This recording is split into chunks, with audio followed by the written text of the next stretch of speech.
Hello, my name is Jan Jaiser Palaro, here to explain the main method. Now, the instructor prop 1, new instructor, was creating or assigning ID1 via profile. Now, to course C1 course Java programming that prop was created course ID1 and via links the instructor. And 3 is create student via profile, which is student S1 new student 1 de la Cruz. Now, S2 review scholar indicating in the boolean this is true, he has a scholarship. Now, execute the enrollment. This calls the internally add to the student course, which is S1 enroll to course, which applying the logic behind the enroll course.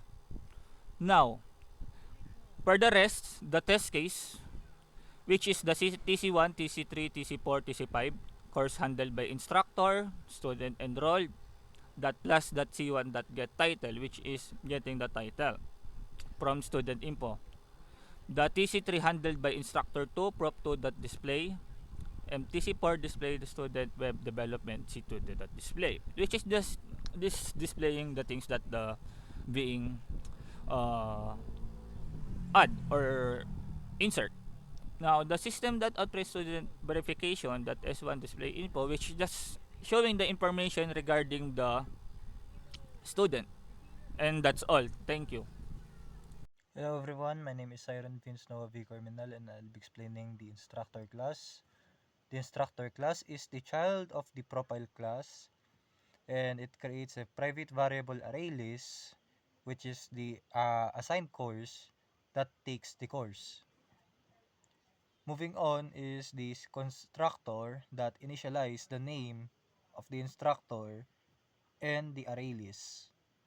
The first method, the add course, adds the given course to the list.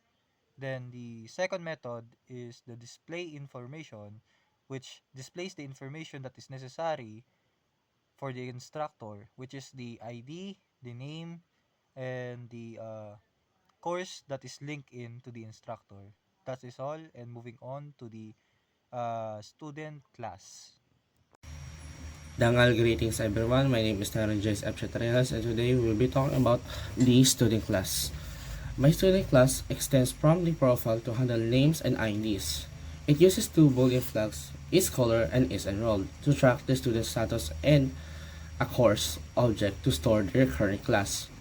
The constructor simply initializes a new student by passing their name to the parent class and setting their enrollment and scholarship status to false by default. The enroll to course method is the core logic.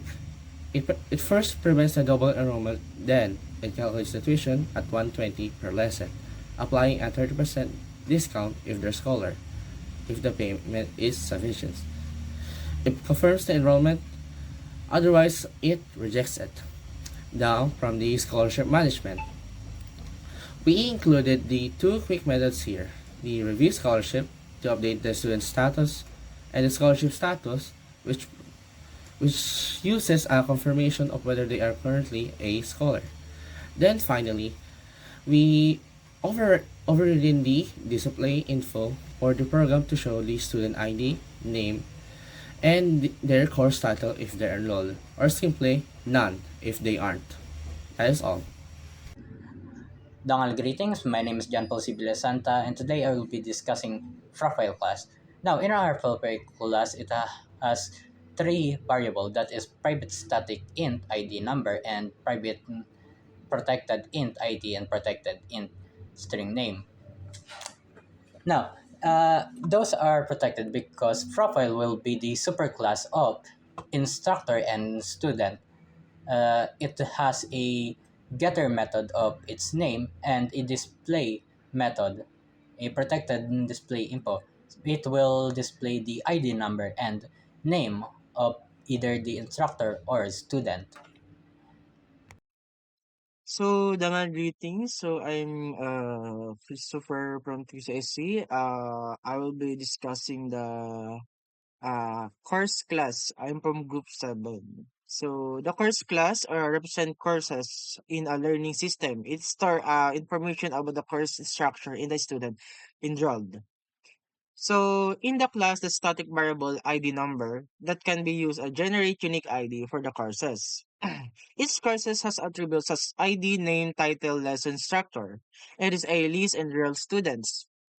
The constructor course, this string title int lesson structure instructor initials the course's title, number of lesson structure. It creates an empty list for a student. It is also automatically link the course to the instructor using the instructor add courses this. So the get lesson and get title are getter method that return the number of lesson and the course's title. The method add student stud add student to the courses enrolled student list. The method of display info print the course information including the course ID, title, and the instructor name. And then last is the display stud info method. Loop through all enrolled students and display their information. So in the conclusion, or in short, the course class manages course details, the instructor is teaching it, and the student enrolled in the provide method to display this information.